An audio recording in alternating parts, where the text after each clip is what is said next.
Hello, sziasztok! Ez itt egy új videó, amiben a fájdalmak csarnokát fogom bemutatni.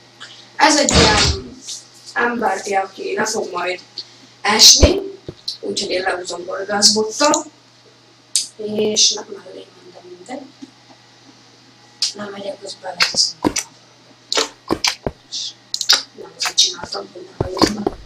Ez pedig egy ilyen kis láva híd, amivel lövöldözni fogom íjakkal, és ha belesik, akkor szerencsém van, ha nem, akkor pedig nem.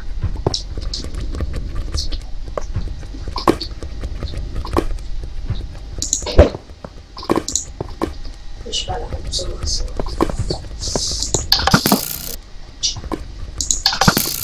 Hopp, szerintem meg is halt. Nem. Kinyitom oda a bátorásra. Úgyhogy mennek belülön.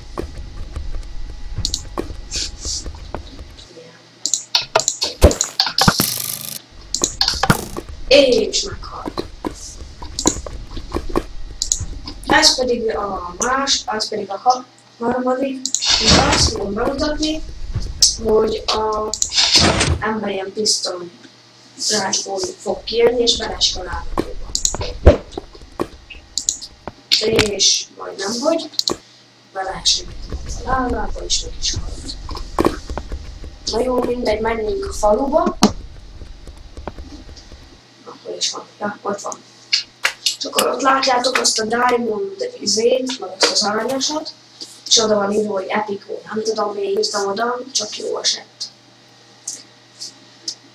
Akkor de szép templom, megnézem belülről.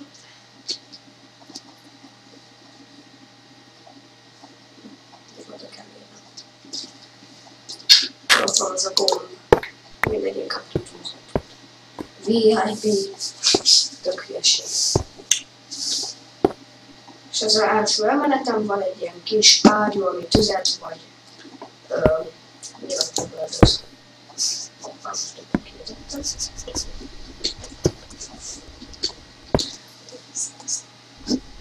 Na, és de visszateszem. Inkább. Nem tudod, hogy ki voltam. Nehéz látszani, mindegy. És akkor így most lövöldözni fog neki a tüzet. Össze-vissza lövöldözik. Én úgy gondoltam, hogy arra a házra fog lövöldözni, de nem. Jó, mindegy, inkább megyek a harmadik emeletre. Itt pedig ilyen csodás, és ilyen így a vízilődísz. Na mindegy, most szét fogom robbantani az egészet. Nem tudom, miért megérvesik. Így, igen.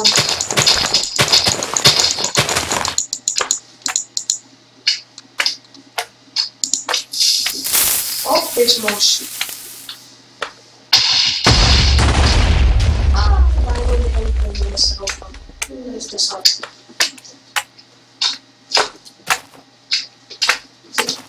Nyitott tetősház. Na jó, mindegy. Ezen a vége a videónak. Sziasztok!